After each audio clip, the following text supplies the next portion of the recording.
Assalamualaikum warahmatullahi wabarakatuh. Kembali lagi di channel Portal Dimensi dan tentunya masih bersama saya Kang Slamet di sini. Kali ini Kang Slamet akan menceritakan sebuah kisah mistis pendakiannya berjudul Akibat Menghina Patung Hanuman di Gunung. Cerita ini ditulis oleh Henry Setiawan 82. Buat kalian yang belum subscribe channel ini, tekan tombol subscribe-nya terlebih dahulu dan tekan tombol notifikasinya agar kalian tidak ketinggalan cerita terbaru dari Portal Dimensi. Yang belum join WhatsApp grup silahkan join juga dan jangan lupa follow IG Portal Dimensi. Gak usah berlama-lama lagi, langsung saja kita masuk ke ceritanya. Akibat menghina patung Hanuman di gunung.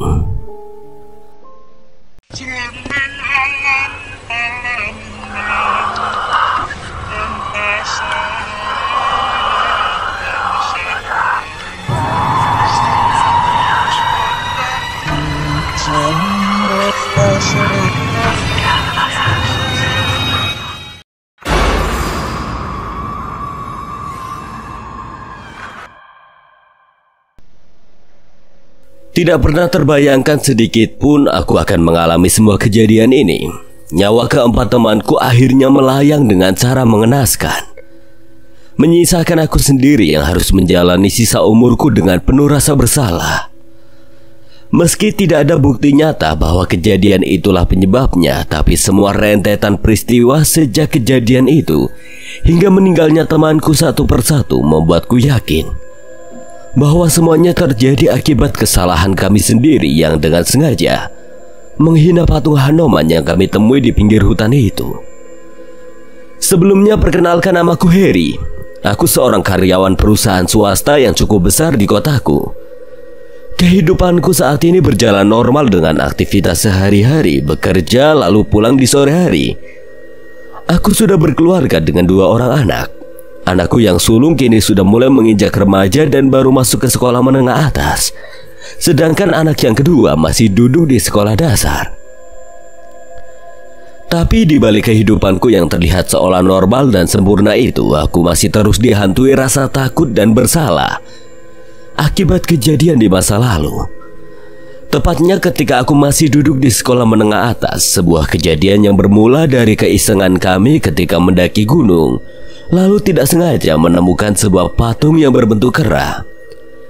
Kami dengan sengaja merusak dan menghina patung itu, hingga akhirnya kami mengalami kejadian teror secara terus-menerus dan berakhir dengan meninggalnya teman-temanku. Bahkan hingga saat ini aku masih kerap disambangi makhluk yang meneror itu untuk memberikan peringatan. Selama hampir 30 tahun sejak kejadian itu, aku tidak pernah sekalipun menceritakan apa yang kualami ini kepada siapapun. Bahkan keluarga dari teman-temanku tidak ada yang mengetahui jika mereka meninggal akibat dari kenakalan kami yang dengan ceroboh mengusik makhluk penunggu patung itu. Di kesempatan kali ini aku mencoba memberanikan diri bercerita supaya apa yang telah kualami di masa lalu bisa menjadi pelajaran bagi orang lain. Desember 1993. Penat yang menyergap perlahan melesap usai aku mengerjakan soal terakhir ujian akhir semester. Anganku mulai melayang membayangkan keseruan bertualang di alam bebas bersama teman-temanku untuk mengisi waktu liburan. Sebuah gunung yang terletak tidak jauh dari tempat tinggalku akan menjadi tujuan petualangan kami. Jadi kita berangkat kapan nih? Tanya Yusril ketika kami sedang berjalan kaki sepulang sekolah. Rencananya sih lusa sih. Siapa aja yang ikut? Aku, Dani, Hasan, Randy, Dimas, dan kamu 6 orang. Katanya Randy masih belum pasti. Ya memang belum pasti sih. Dia masih coba minta izin bapaknya. Soalnya kita berangkat pas masih kelas meeting, jadi bapaknya agak susah ngizinin. Ya udah seadanya aja. Kalau Sigit sih udah dipastikan gak dapet izin, jadi gak usah dipaksa. Nanti tunggu gimana Randy aja. Sesampainya di rumah, kami langsung mempersiapkan perlengkapan yang hendak kami bawa. Sebagian besar perlengkapan memang disimpan di rumahku yang dijadikan base camp. Jadi setiap kali kami hendak pergi mendaki gunung, selalu melakukan pengecekan alat dan persiapan di sini, di rumahku. Tak lama berselang, Dimas, Hasan, Randy, dan Dani menyusul ke sini. Gimana, Ren? Jadi ikut? Sepertinya agak susah, Her. Bapakku kayaknya nggak ngizinin, soalnya kan masih masuk sekolah itu. Kalau pas liburan semester nanti ya malah dibolehin sih. Masalahnya kalau pas liburan nanti malah kita pada nggak bisa karena udah banyak acara sendiri-sendiri. Ya aku tahu itu nggak masalah sih. Kalian jalan aja berlima. Akhirnya kami memutuskan tetap pergi mendaki gunung berlima lusa nanti. Hari yang dinantikan akhirnya tiba. Senin pagi kami berlima sudah bersiap di terminal bis kota. Kami menunggu angkutan yang akan membawa kami menuju base camp gunung yang akan kami daki. Tapi di antara keseruan kami bercanda, di sela-sela waktu menunggu, aku sempat melihat raut gelisah dari wajah Yusril. Kenapa, Yus? Aku kepikiran Randy, Her. Randy kenapa emangnya? Udahlah, lagian dia kan udah bilang sendiri nggak masalah kita berangkat berlima. Bukan masalah itu, semalam dia sempat ke rumahku. Dia bilang sebaiknya kita batalkan atau tunda pendakian ini karena dia ada firasat tidak enak. Alah, paling gara-gara dia nggak bisa ikut jadinya minta kita batalin aja sih. Yusril pun terdiam oleh ucapan Dani. Dia seperti ada beban pikiran. Entah apa saja yang diucapkan Randy, tapi sepertinya hal itu cukup mempengaruhinya. Kalau kamu ragu nggak usah ikut, tidak apa-apa, Yus. Tidak, Her, aku tetap ikut. Kalau kamu memang mau tetap ikut, jangan seperti itu. Aku nggak tahu apa yang dikatakan Randy, tapi sebaiknya abaikan saja. Lagi pula, apaan sih maksudnya ngelarang-larang? Kalau nggak bisa ikut ya udah mendingan diem. Dimas yang sedari tadi diam kini angkat bicara. Yusril pun menghela nafas lalu kembali tersenyum. Dia mengambil sebatang rokok lalu membakarnya. Aku lihat dia berusaha tenang dengan ikut menanggapi candaan kami. Meski sedikit guratan gelisah dari wajahnya tetap tidak mampu ditutupinya. Tak berselang lama, bis yang kami tunggu pun datang. Kami segera naik dan menata barang-barang kami lalu duduk di tempat yang masih kosong. Perjalanan menuju base camp kami tempuh dengan lancar tanpa halangan berarti. Hingga menjelang siang akhirnya kami pun sampai. Usai melapor ke petugas base camp dan istirahat sejenak untuk makan siang, kami pun langsung memulai perjalanan pendakian ini. Gunung ini tidak terlalu tinggi dan jalur pendakiannya juga tidak terlalu panjang. Paling lama 5 jam biasanya sudah sampai di puncak. Kami sengaja langsung memulai pendakian karena berniat bermalam di puncak dengan menggunakan tenda. Awal perjalanan kami harus melewati beberapa candi yang biasanya menjadi destinasi wisata umum. Hari ini tidak terlalu banyak pengunjung, mungkin karena masih hari kerja. Canda tawa khas remaja mengiringi setiap langkah kami, meski terkadang kata-kata yang terucap terasa tidak pantas didengarkan. Tapi kami seolah tidak peduli. Bagi kami hal seperti itu biasa saja, sebab sudah menjadi kebiasaan jika kami berkumpul. Kata-kata kotor selalu menghiasi percakapan kami. Yang terpenting kami tidak mengucapkannya pada orang yang lebih tua atau pada orang yang tidak terlalu kami kenal. Tapi tanpa kami sadari, ucapan-ucapan minim kontrol tersebut akan menjadi awal malapetaka yang akan kami alami nantinya. Di tengah kawasan candi, seharusnya kami memotong jalan ke kanan untuk menuju ke jalur pendakian. Tapi karena merasa waktu yang kami miliki masih panjang dan tidak ada kepentingan khusus untuk segera sampai di puncak, maka kami memutuskan untuk menelusuri seluruh kawasan candi ini dulu. Hingga pada akhirnya kami sampai di bagian candi yang paling belakang. Tak jauh dari candi itu ada sebuah kawah kecil yang selalu mengepulkan asap solfatra. Kami mengamati beberapa saat kawasan kawah itu lalu kembali beranjak untuk melanjutkan perjalanan. Tapi sebelum kami meninggalkan tempat itu, tidak sengaja Dani menemukan sebuah jalan setapak. Kita coba lewati jalur ini yuk. Emang tembus mana? Kamu tahu? Nggak tahu sih. Tapi kenapa nggak dicoba aja? Siapa tahu ada tembusannya ke jalur pendakian. Daripada turun lagi lalu muter jauh banget. Itu di depan ada orang. Tanya aja yuk. Yusril melihat seseorang berdiri tidak jauh dari tempat kami. "Misi, Pak." "Iya, Mas. Ada yang bisa saya bantu?" "Jalan ini apa bisa sampai ke puncak, Pak?" "Bisa, Mas, tapi sebaiknya jangan lewat sini." "Memangnya kenapa, Pak?" "Jalan ini bisa sampai puncak, malah lebih dekat. Tapi ada penjaganya. Kalau kalian tidak bisa menjaga sikap, resikonya bisa fatal." "Di mana-mana juga pasti ada penjaganya, Pak. Yang penting kan kami nggak ganggu, ngapain takut?" ucap Dani. Aku sempat terkejut usai mendengar ucapan Dani itu. Bukan masalah apa-apa. Aku pun tahu jika kita tidak berniat buruk apalagi mengganggu. Pasti penunggu satu tempat juga tidak akan mengganggu kita. Tapi perkataan dan nada bicaranya kurasakan seperti kurang enak didengar. Bapak itu lantas tersenyum dan kembali berucap, "Silakan jika kalian ingin melewati jalan ini. Pesan saya, berhati-hatilah, jaga sikap dan ucapan kalian, terutama jika nanti bertemu dengan patung Anoman." "Baik, Pak. Terima kasih infonya." Dani lalu segera meninggalkan kami ketika temanku yang lain pun mengikutinya, menyisakan aku sendiri yang masih berdiri di hadapan bapak itu. "Maafkan ucapan teman saya, Pak. Dia memang suka ceplas-ceplos kalau bicara. Maklum anak muda." "Tidak apa-apa, Nak. Kamu orang baik. Tuhan pasti akan melindungimu. Jagalah teman-temanmu." Aku pun lantas berpamitan pada bapak itu. Tak lupa ku salami dan ku cium punggung tangannya sebagai ungkapan rasa sopan sekaligus permintaan maaf atas ucapan Dani tadi. Aku mempercepat langkahku menyusul keempat temanku yang sudah lebih dulu menyusuri jalan setapak ini sesuai petunjuk dari warga tadi. Tak berapa lama mereka terlihat sedang duduk di bawah sebuah pohon besar. "Lama benar, kayak lagi temu kangen aja." "Mungkin Heri kepingin jadi warga sini, jadi belajar dulu sama bapak tadi." Gelak tawa pun pecah usai Yusril berkata seperti itu, sedangkan aku hanya terdiam. Memang apa salahnya menjadi warga desa kaki gunung? Lagi pula suasana di sini enak, sejuk dan tentunya damai.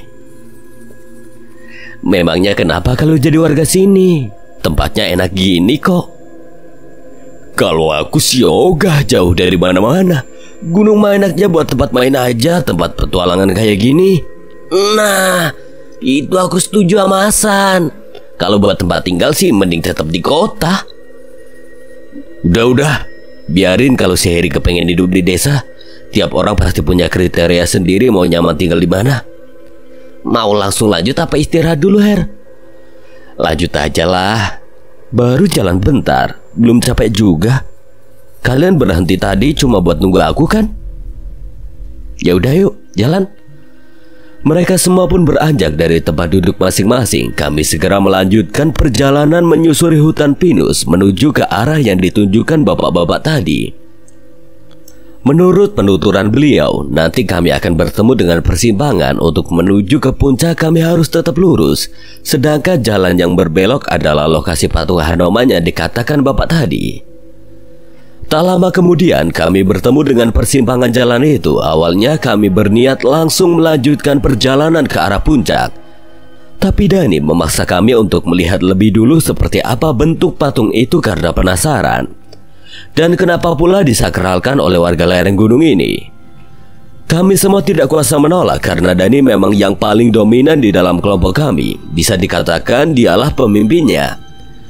Selain karena karakternya yang pemberani dan pintar mengatur perjalanan, dia juga lebih banyak pengalaman mendaki gunung dibandingkan yang lainnya. Setelah beberapa saat menyusuri jalan setapak yang sedikit tertutup rimbunan semak, akhirnya kami sampai juga di patung Hanoman itu. Sebuah patung berbentuk kera yang diambil dari salah satu toko pewayangan. Patung itu berukuran tidak terlalu besar, berdiri di atas pondasi semen menghadap ke arah kawah yang tadi sempat kami lewati. Di bagian bawah sekitar pondasi itu ada beberapa sesajen yang tertata rapi. Nampaknya tempat ini sering digunakan untuk ritual tertentu. "Oh, ini toh patungnya. Lawang patung jelek kayak gini kenapa mesti ditakutin sih? Mendingan pasang aja patung wajahku, lebih ganteng."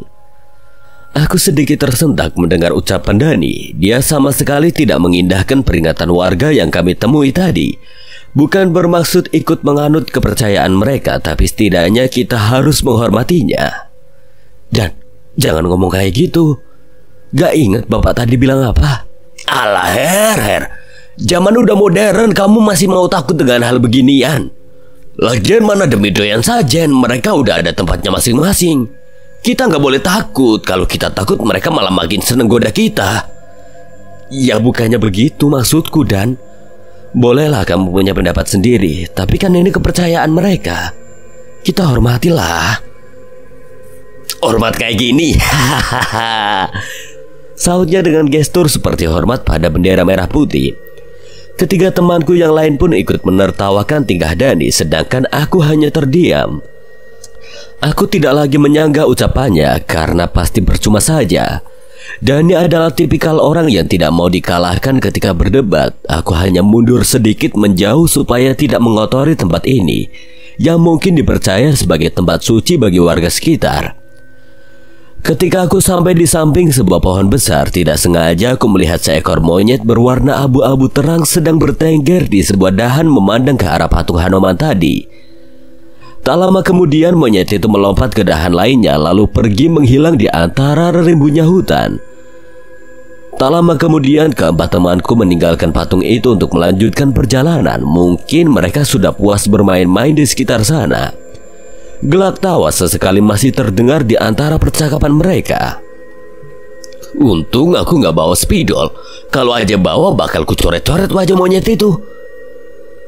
Bakal jadi monyet kumisan dong. Kenapa patungnya dibikin cuma berdiri aja ya? Coba dikasih motor-motoran kan bisa disuruh cari duit. Topeng monyet dong. Udah puas? Yuk, buruan lanjut jalan. Keburu sore nih. Lihat tuh, mendungnya tebal. Bisa jadi bentar lagi hujan. Mereka berempat pun spontan melihat ke atas. Awan kelabu memang mulai menggelayut di atas sana. Padahal sebelumnya cerah, entah ini sebuah pertanda atau bukan, tapi mendung itu mulai datang tepat ketika Dani usai melecehkan patung Hanuman tadi. Semoga itu hanya fenomena alam biasa, bukan sebuah pertanda buruk. Perjalanan kembali kami lanjutkan. Sesekali canda tawa mewarnai langkah kami yang sedikit tertatih karena harus melahap tanjakan yang terkadang cukup terjal. Mendung di atas sana semakin menebal menghalangi pancaran sinar penguasa hari, hingga membuat suasana menjadi temaram padahal saat ini masih siang. Rasa gelisah yang mulai menggelayuti benakku usai meninggalkan lokasi patung Hanuman tadi kini terasa semakin menjadi.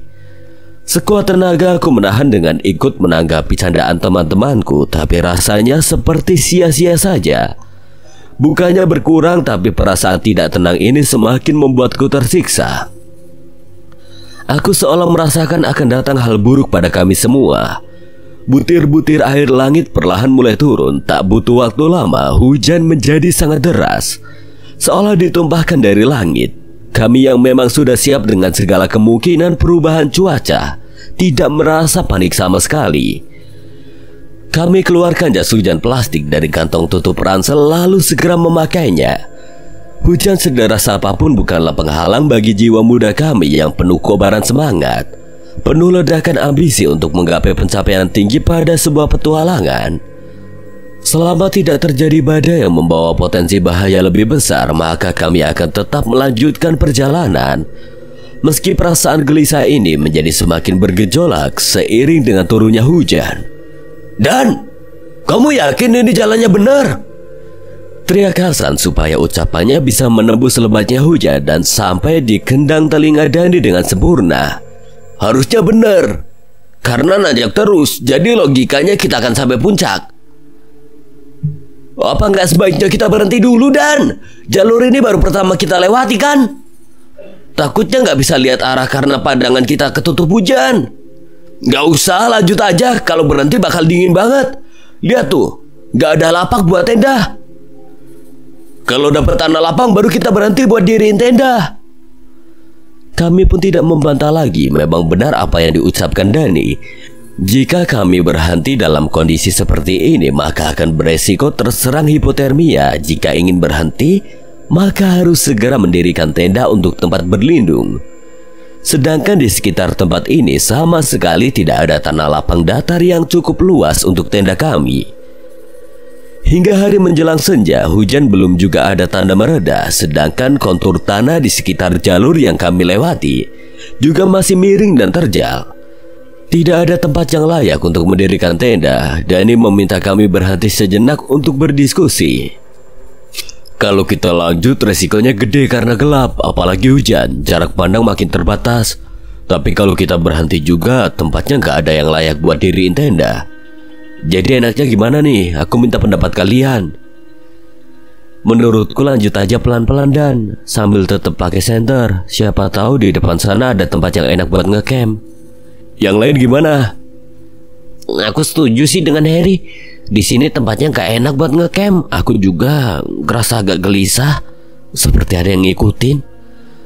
Aku sedikit kaget mendengar ucapan Yusril. Artinya bukan hanya aku yang merasa gelisah seperti ini. Memang sejak meninggalkan patung Hanuman tadi, aku merasa ada yang mengikuti. Hal itulah yang membuatku gelisah. Ternyata Yusril juga merasakan hal yang sama. Ya udah, kita lanjut ya. Keluarin senter kalian, kalau kita nemu lapak langsung ngecamp aja, gak usah dipaksain lanjut. Dani memberi keputusan dan kami pun menyetujuinya. Tati langkah menembus pekat gulita disertai derai guyur hujan. Terus kami ayun, stamina tubuh kami mulai mendekati batasnya. Beberapa kali kami bergantian terpleset akibat kurangnya konsentrasi. Cuaca yang sejak sore tadi sudah suram kini semakin memburuk. Angin kencang mulai berhembus, menghempas beku menusuk permukaan kulit. Badai mulai mereda, kepanikan mulai menyambangi batin kami. Meski masih urung terucap, kami masih berusaha mengendalikan diri supaya bisa mencari langkah keselamatan. Ada lapak! Teriak Dani dari depan. Sedikit rasa lega mulai kurasakan. Setidaknya untuk sementara kami selamat dari hantaman badai gunung ini. Segera kuayunkan langkah melewati 3 temanku lainnya untuk memberikan tenda yang terpacking di dalam ranselku. Dengan kerjasama tim yang baik, tidak butuh waktu lama tenda sudah berdiri sempurna. Kami segera memasukinya dan mengganti pakaian basah kami supaya tidak terserang hipotermia. Usai makan malam, kami berencana langsung tidur. Badan yang sudah sangat letih dan cuaca buruk di luar sana membuat kami tidak memiliki keinginan untuk terjaga menikmati suasana malam di gunung yang terkadang asik untuk bercengkrama. Kami merebahkan diri berdempetan untuk saling menghangatkan supaya lelap kami nyaman hingga pagi menjelang. Entah jam berapa, tapi kurasakan malam sudah sangat larut. Sayu pendengaranku menangkap suara gemerisik seperti langkah kaki seseorang menyeret reruntuhan dedaunan. Ku coba kembali terlelap dan mengabaikan suara itu, tapi sejauh usahaku ternyata sia-sia. Suara itu terdengar semakin intens, mengganggu ketenanganku untuk meletakkan kesadaran. Perlahan ku buka mata lalu meraih senter yang kuletakkan di dekat kepala. Ketika senter menyala, seketika suara itu berhenti. Aku coba bangkit untuk memeriksa keluar. Tapi ketika sekilas ku lihat barisan tubuh teman-temanku, aku terkejut karena salah seorang di antaranya hilang. Bangun! Dari mana? Mereka bertiga pun akhirnya terbangun dan celingukan untuk mengumpulkan kesadaran. Setelah menyadari ucapanku yang mengatakan Dani tidak ada, mereka lantas mencari senter masing-masing. Hujan masih gede gini, Dani pergi kemana? Aku tidak tahu. Pas aku kebangun, Dani udah tidak ada. Kita cari keluar, pakai jas hujan kalian. Kami berempat segera memakai jas hujan masing-masing dan keluar dari tenda untuk mencari keberadaan Dani. Dalam kondisi hujan seperti ini, sepertinya sangat tidak mungkin Dani keluar tanpa alasan yang kuat. Bahkan ketika kebelet pun kami bisa membuangnya ke dalam botol lalu dibawa turun keesokan harinya. Kami mengitari sekitaran tenda lalu melebar di sekitar area camp. Tapi sejauh kami mencari, tak sedikit pun petunjuk kami dapatkan. Satu hal lagi yang kurasakan aneh adalah tidak ada tanda-tanda rontokan daun. Jadi, suara apa yang aku dengar tadi? Teriakan kami bersaut-sautan memanggil nama Dani, tapi tidak sekalipun ada jawaban. Hingga ketika kami sampai di area hutan yang lebih rimbun, aku melihat ada seekor monyet bertengger di atas dahan. Monyet itu mirip dengan monyet yang kutemui di dekat area patung Hanuman.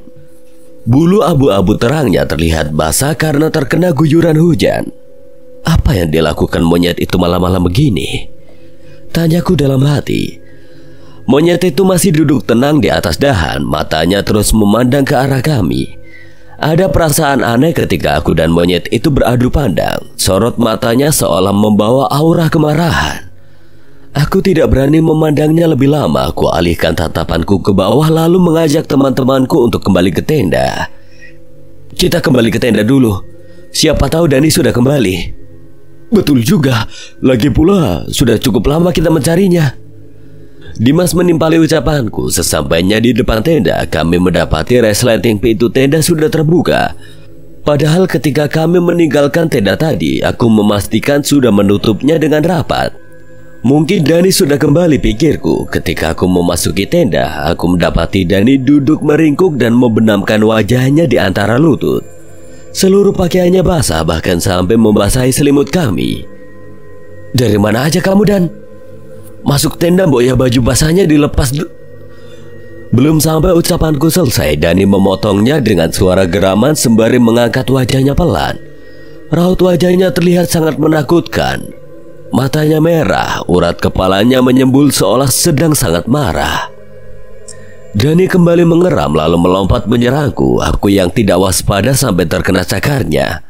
Meski secara spontan aku mampu menghalaunya, Dani yang melihatku bisa meloloskan diri tidak lagi memperdulikanku. Dia langsung melompat keluar dan menyerang 3 orang teman kami yang masih berada di luar tenda. Suasana benar-benar kacau. Dani menyerang membabi buta dengan gestur mirip monyet. Sesekali dia juga menirukan suara monyet. Kami berempat berusaha menenangkannya sambil terus menghindari serangannya. Hingga dengan gerakannya terukur, aku mampu menjegalnya hingga terjatuh.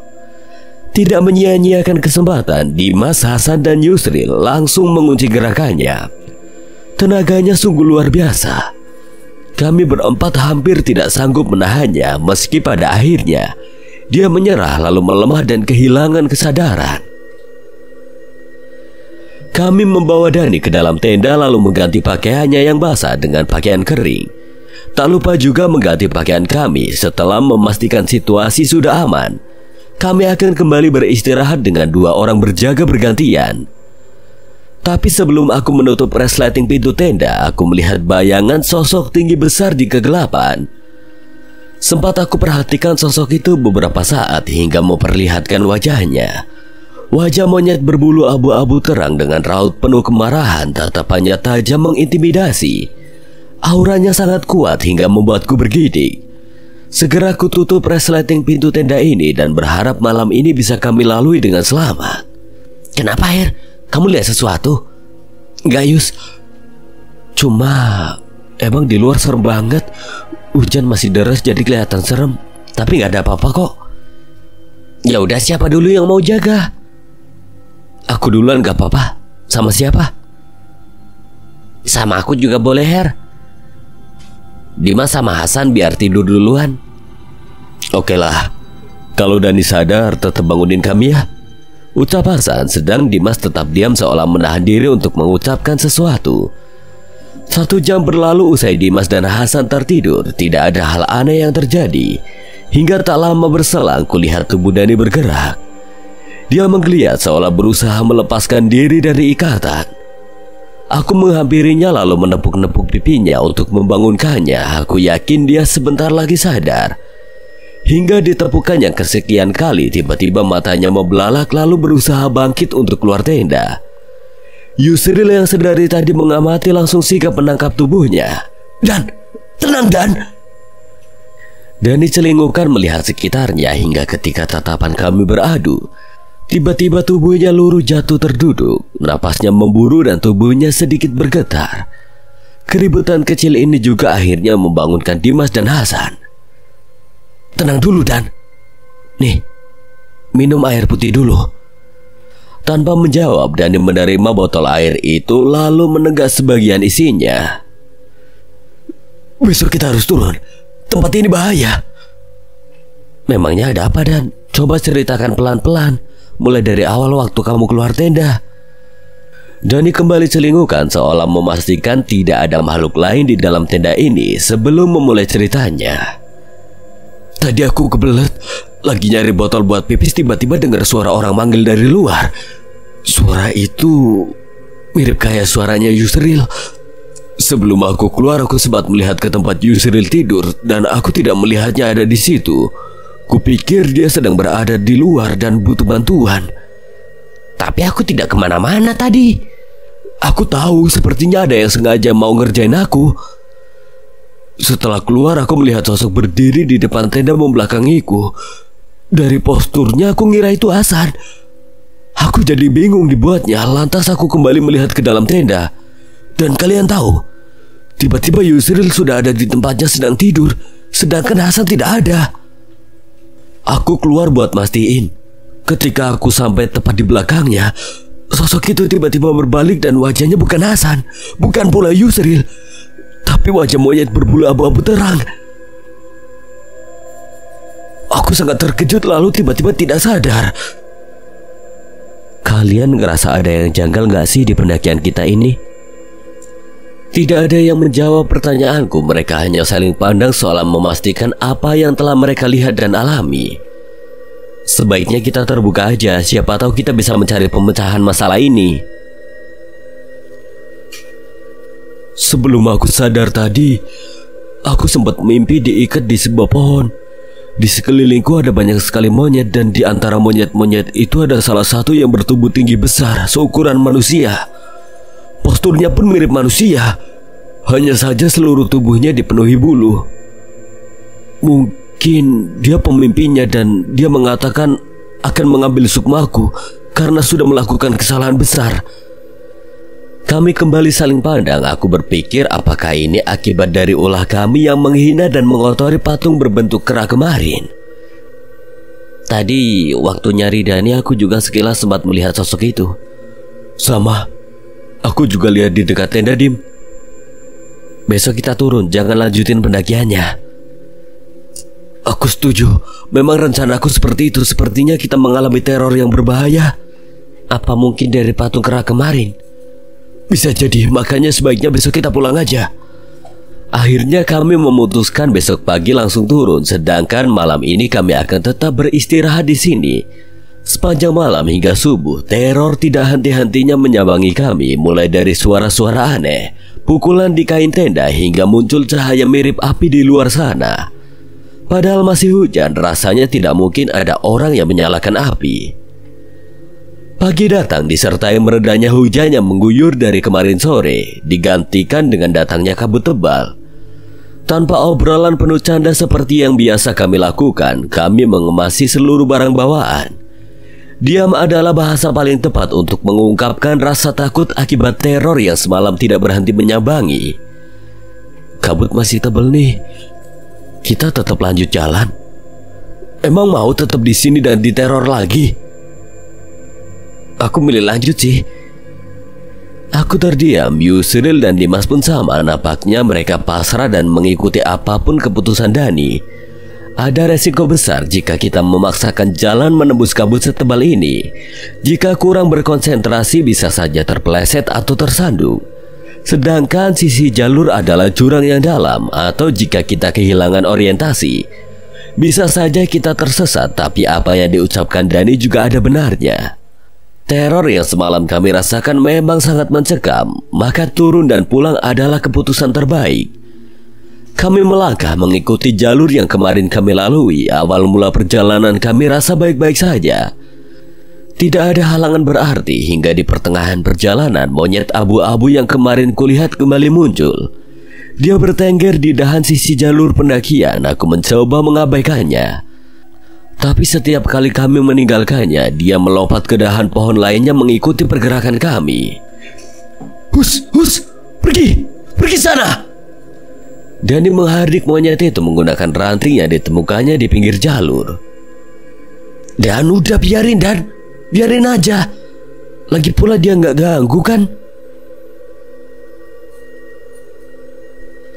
Aku gelisah tiap lihat monyet itu, Her. Aku pun sama, tapi lebih baik biarin aja. Kita fokus aja buat jalan. Dani melihatku sekejap lalu membuang ranting yang dipegangnya. Kami kembali melanjutkan perjalanan. Hingga tidak lama kemudian kami menemui persimpangan. Kayaknya kemarin kita nggak lewat persimpangan ini kan? Sepertinya enggak.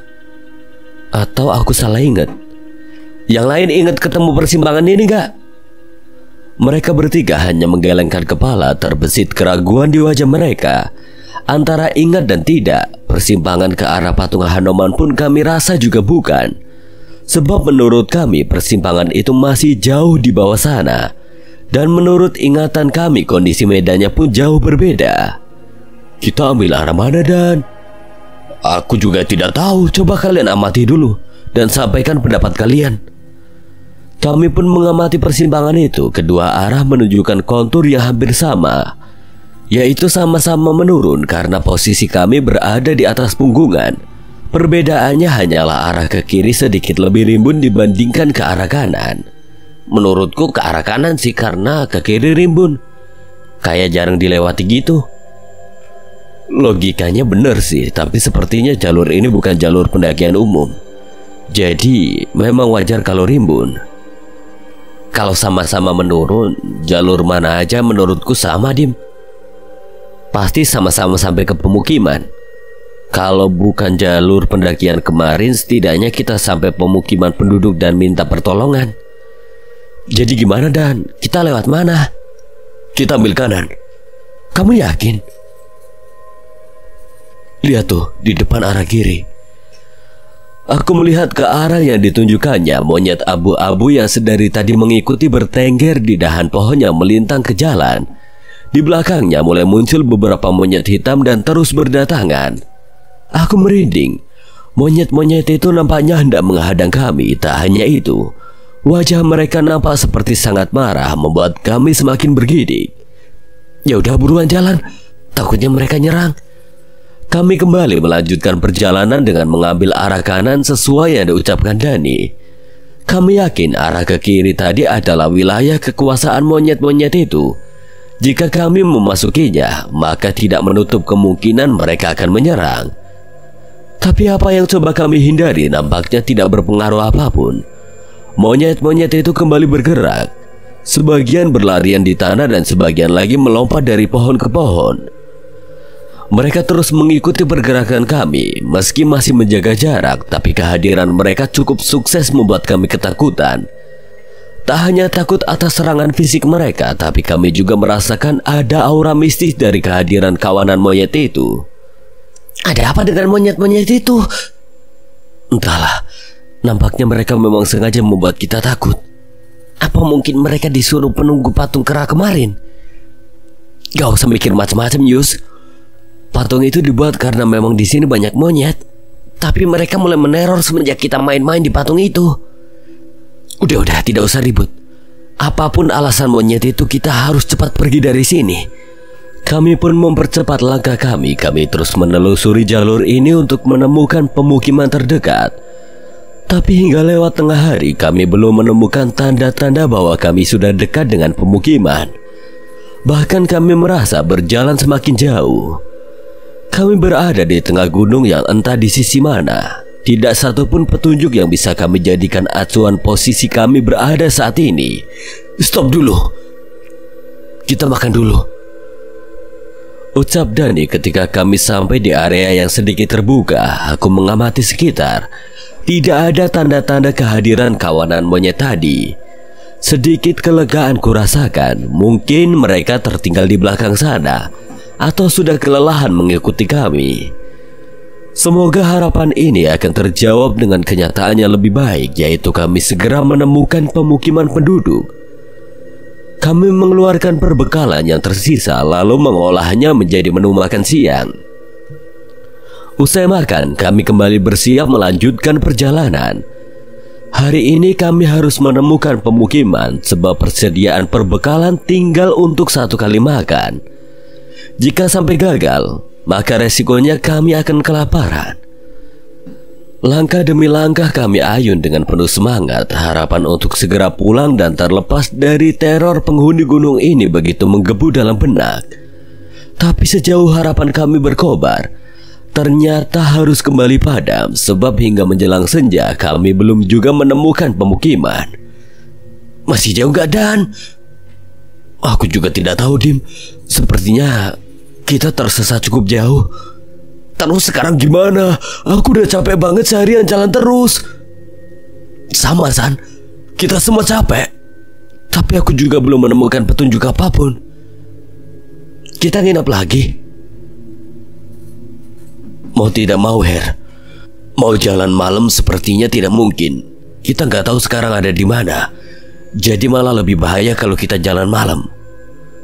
Persediaan logistik masih lumayan. Bisa 2 kali makan bersama. Kita makan setengah jatah sekali makan buat bareng-bareng, sisanya untuk cadangan. Akhirnya kami sepakat untuk bermalam di tempat ini. Tenda kembali kami dirikan. Tepat usai tenda ini berdiri dan kami hendak memasukinya, monyet abu-abu yang siang tadi mengikuti kini kembali terlihat. Dia bertengger di atas dahan pohon yang berada di belakang tenda, tapi kali ini tanpa kawanannya. Kami kaget lalu segera masuk ke dalam tenda untuk berlindung. Bukan sekedar kehadiran monyet itu yang menakuti, tapi sosok bayangan tinggi besar di belakangnya lah yang meruntuhkan nyali kami. Kami meringkuk bersama di dalam tenda. Tidak ada obrolan seperti biasanya. Hanya kesunyian dan himpitan takut yang mendera. Senja yang mulai luruh ini ternyata mengawali rangkaian teror yang akan menyambangi kami semalaman nanti. Suara-suara aneh mulai diperdengarkan, mulai dari langkah kaki, geraman serak, sampai teriakan monyet bersahutan di luar sana. Perlahan langit di luar melegam, malam telah datang bersama misterinya berpadu dengan kabut yang masih tebal menyelimuti. Kami harus bersiap menghadapi apapun yang terjadi semalam nanti.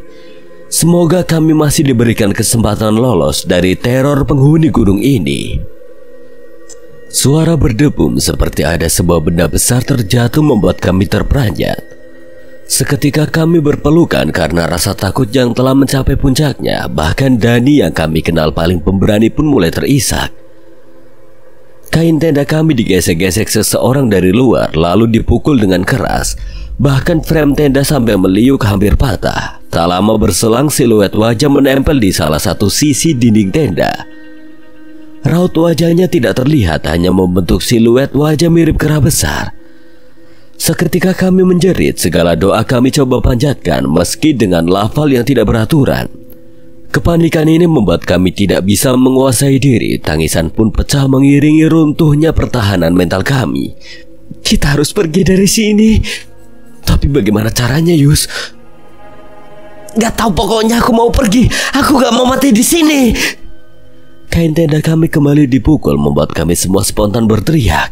Pergi, kita harus pergi. Dengan sigap aku meraih tubuh Yusril dan berusaha menenangkannya. Yus, tenang Yus. Jangan gegabah. Di luar lebih berbahaya. Yusril menangis histeris, sedangkan yang lainnya berusaha tetap tenang meski isak tangis tetap tidak mampu kami tahan. Tenda kami dihantam benda yang cukup berat hingga membuat salah satu framenya patah. Ampuni kami. Tolong biarkan kami pulang. Hanya geraman berat yang menjawab ucapan Dani. Sebuah hantaman benda besar kembali menghajar tenda kami lagi. Lagi-lagi membuat frame lainnya patah.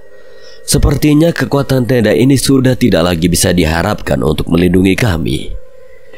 Jika hantaman itu kembali datang, bukan tidak mungkin akan meruntuhkan tenda ini dan membuat kami terluka. Kain tenda kami digesek oleh sesuatu hingga membuatnya sobek. Angin dingin langsung berhembus menerpa wajah kami yang telah pucat pasi. Tak hanya itu saja, dari kain yang sobek itu kami bisa melihat keluar dan mendapati wajah menakutkan. Sosok kera besar berbulu putih dengan mahkota di kepalanya. Pergi, kita harus pergi dari sini. Dani lalu meraih ranselnya, kami pun mengikutinya. Dani berlari ke arah jalan setapak. Kami segera menyusulnya supaya tidak terpisah. Kami terus berlari menembus gulita, melupakan letih yang mendera demi keselamatan diri dari teror sosok Raja Kera. Suara tawa menggema mengiringi langkah kami yang terseok. Tak sekali dua kali kami terhampas akibat tersandung akar maupun terpleset. Luka lecet dan sobek menganga yang membuat darah mengalir tak juga kami peduli. Yang terpenting kami harus pergi sejauh mungkin. Kalian bisa pergi, tapi semua kalian akan tetap tinggal di sini. Gema suara berat itu kembali terdengar. Kata-kata yang terucap sungguh-sungguh membuat mental kami runtuh. Tapi kami tidak menghentikan langkah kami. Meski seluruh badan terasa perih, tapi kami masih berusaha untuk bisa selamat hingga pada akhirnya Dani berhenti di depan mulut gua. Kita berhenti dulu di sini. Aku rasa makhluk itu tidak mengikuti. Kami memasuki gua itu lalu duduk meringkuk di salah satu sudutnya. Hawa dingin menusuk kulit kami. Rasa perih mendera akibat beberapa luka yang tertoreh selama pelarian tadi. Hawa mencekam tidak juga kunjung sirna meski sosok Raja Kera tadi tidak lagi muncul di sekitar kami. Berapa ransel yang sempat terbawa? Hanya 2 dan kita cek isinya. Kami pun membongkar isi ransel yang sempat kami bawa. Beberapa bahan makanan kami kumpulkan untuk kami atur penggunaannya. Sementara barang lainnya hanyalah beberapa helai pakaian dan barang lain yang tidak terlalu berguna. Beruntung kami menemukan sekotak korek api yang masih utuh dan kering sehingga bisa kami gunakan untuk membuat api unggun.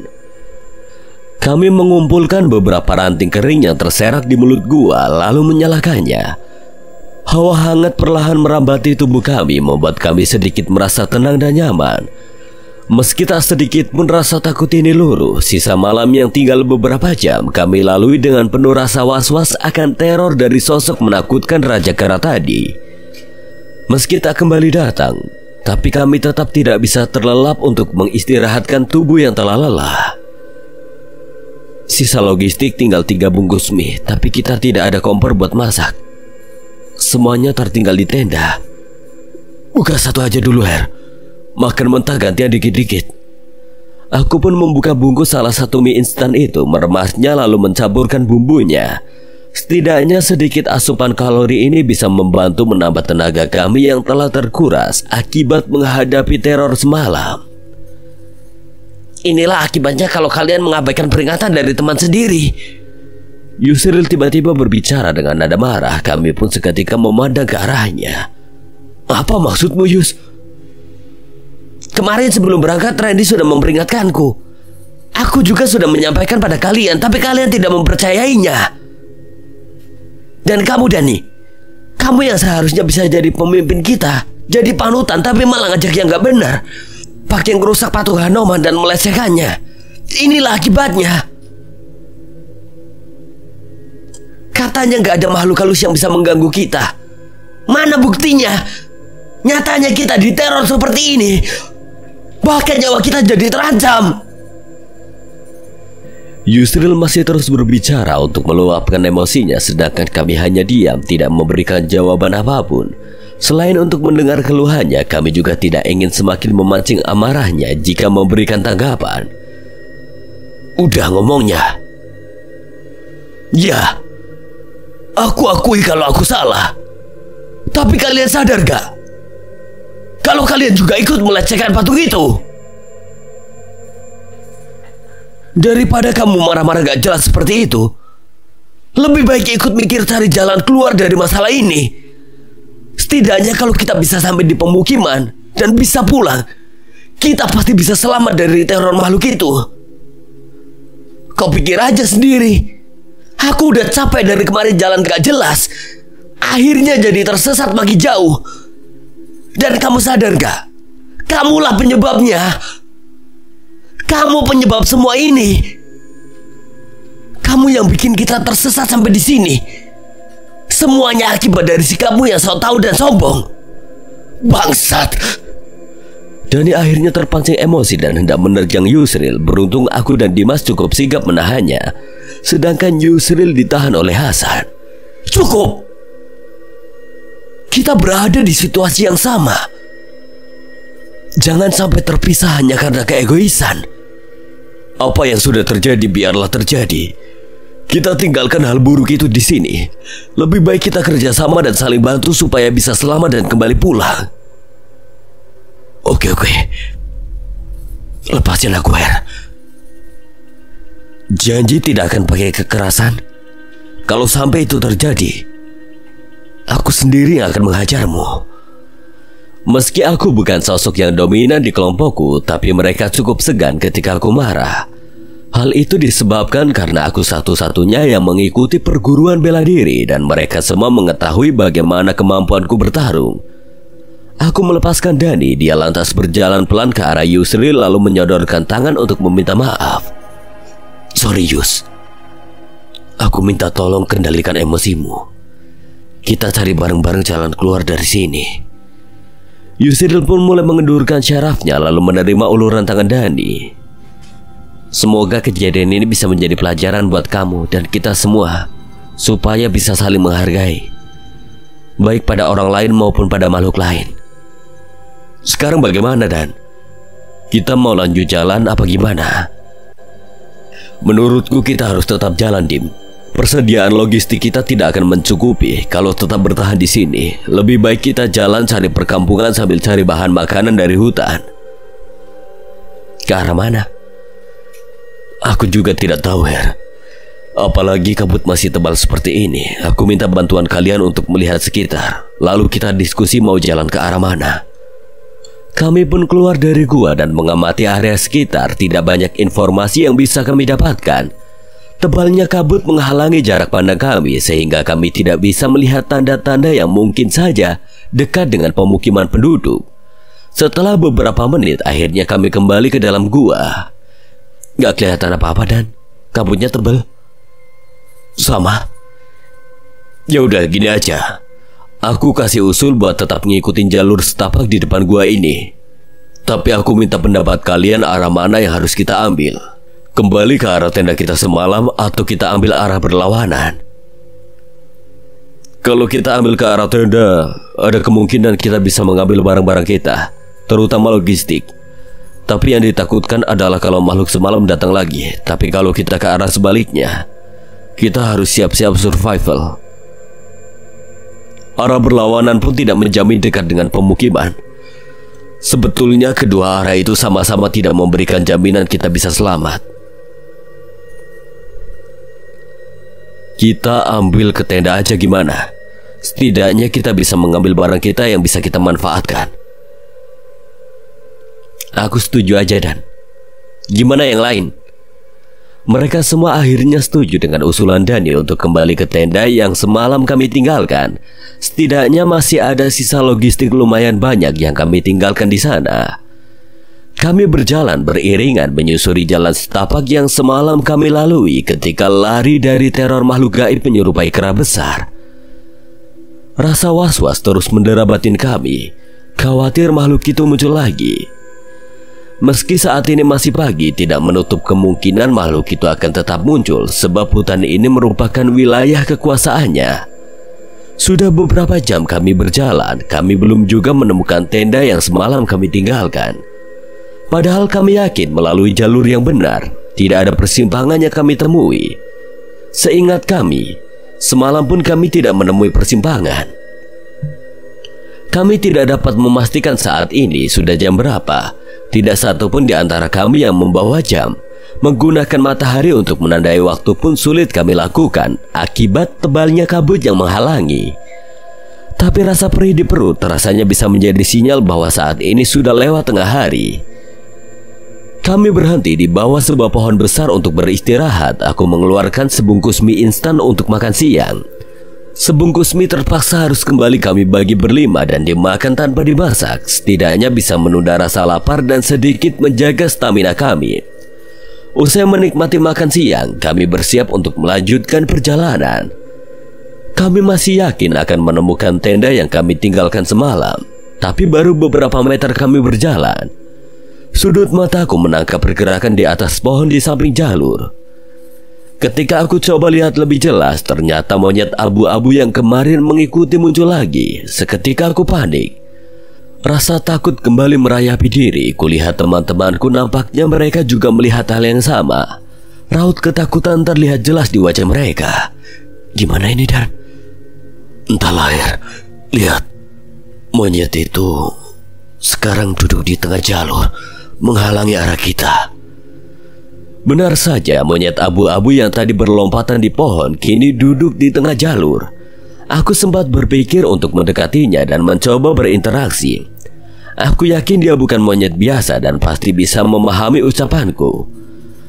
Tapi ketika baru selangkah aku maju, tiba-tiba muncul siluet sosok besar di belakang monyet itu. Sosok itu tidak terlalu jelas karena terbias kabut. Tapi dari posturnya aku sangat yakin bahwa itu adalah sosok kera, tapi berukuran sangat besar, bahkan jauh lebih besar dari sosok manusia normal. Aku tersentak, seketika aku mundur. Teman-temanku yang menyadari gelagatku ikut melihat ke arah monyet itu. Mereka juga ikut kaget. Tanpa aba-aba kami pun lari tunggang langgang ke arah berlawanan. Kami masih terus berlari menembus kabut menuju ke arah gua. Entah sudah berapa lama kami berlari, tidak dapat lagi kupastikan. Yang jelas betisku sudah terasa kaku dan panas, hingga letih yang mendera mulai mengaburkan konsentrasi. Langkah yang mulai terseok menghantam akar yang mencuat di permukaan tanah. Seketika aku limbung lalu jatuh bergulingan. Aku masih tergeletak. Nafasku memburu, tatapanku berkunang, perlahan kesadaranku memudar. Tapi sebelum aku benar-benar pingsan, Yusril dengan sigap menolongku dan mencoba membuatku tetap sadar. Sadar. Aku berusaha tetap menjaga kesadaranku. Tapi rasa pusing di kepala ini terasa sangat menyiksa, seperti baru saja dihantam benda dengan keras. Semakin lama ku rasakan badanku semakin berat, mataku perlahan menutup, tak mampu lagi bisa kutahan. Suara-suara mereka semakin memudar, lalu seketika hening. Aku kehilangan kesadaranku. Dingin menusuk mulai merambati permukaan kulitku. Ku coba membuka mata lalu mengerja beberapa kali. Kulihat sekitarku dinding batu. Aku berada di sebuah ruangan sempit. Dinding dan langit-langit ruangan ini semuanya terbuat dari batu. Apa mungkin aku berada di dalam gua? Lantas di mana teman-temanku? Di salah satu sisi dinding ruangan ini terdapat lubang seukuran manusia. Mungkin di sana pintu masuknya. Aku mencoba berdiri, tapi tubuh ini terasa kaku, tidak dapat bergerak. Aku menangkap samar sebuah pergerakan di luar pintu ruangan ini. Tak dapat kupastikan siapa sebab pencahayaan sangat minim di sini. Hanya pendar kekuningan yang terlihat di kejauhan yang bisa sedikit membantu penglihatan. Sosok yang kulihat bergerak di luar sana seperti berjalan mendekat ke sini. Semakin lama terlihat semakin jelas. Ketika dia telah memasuki ruangan ini, aku baru bisa memastikan bentuknya. Sosok itu menyerupai kera dengan badan tegap dan kekar. Bulu putih halus panjangnya memenuhi sekujur tubuhnya. Beberapa ornamen mirip perhiasan khas prajurit kerajaan menghiasi beberapa bagian tubuhnya. Seketika tubuhku bergetar karena ketakutan. Itu pasti sosok yang meneror kami. Aku mencoba bangkit untuk melarikan diri, tapi lagi-lagi usahaku sia-sia. Tubuhku benar-benar kaku, bahkan untuk bicara saja tidak mampu. Kau sebetulnya anak yang baik. Teman-temanmu yang telah membuat kesalahan, mereka akan tetap di sini untuk kujadikan rakyatku. Tolong lepaskan kami. Sosok itu tidak menjawab. Dia hanya berbalik arah lalu keluar dari ruangan ini. Sepeninggal sosok itu, aku mencoba bangkit untuk keluar dari sini. Meski kesulitan, akhirnya aku bisa berdiri. Ku coba langkahkan kaki, tapi belum sampai selangkah ku berjalan, rasa pening tiba-tiba kembali mendera. Mataku berkunang-kunang. Aku terhuyung lalu jatuh di lantai dan kembali kehilangan kesadaran. Harry, bangun Her. Sayup, ku dengar beberapa orang memanggilku. Perlahan suara-suara itu semakin jelas, hingga dapat ku kenali siapa pemiliknya. Teman-temanku bersautan memanggilku untuk menyadarkanku. Aku kembali berusaha membuka mata. Kulihat mereka mengerumuni dan berusaha menyadarkanku. Ketika kesadaranku mulai pulih, aku mencoba melihat sekitar. Nampak barisan pepohonan dengan kabut pekat yang menyelimuti. Di mana ini? Kita masih di hutan. Barusan kamu jatuh terus pingsan. Untung gak lama bisa sadar lagi. Aku mulai menyadari tempatku saat ini. Aku masih berada di tempatku terjatuh tadi. Lalu bagaimana tadi aku bisa berada di dalam gua? Apa itu hanya mimpi? Tapi ku rasakan sangat nyata. Bahkan rasa pusing dan sakit di dalam mimpiku tadi juga terasa sangat nyata. Kita harus pergi dari sini. Kita memang akan pergi dari sini. Tapi kalau kamu masih belum kuat, kita istirahat dulu sebentar.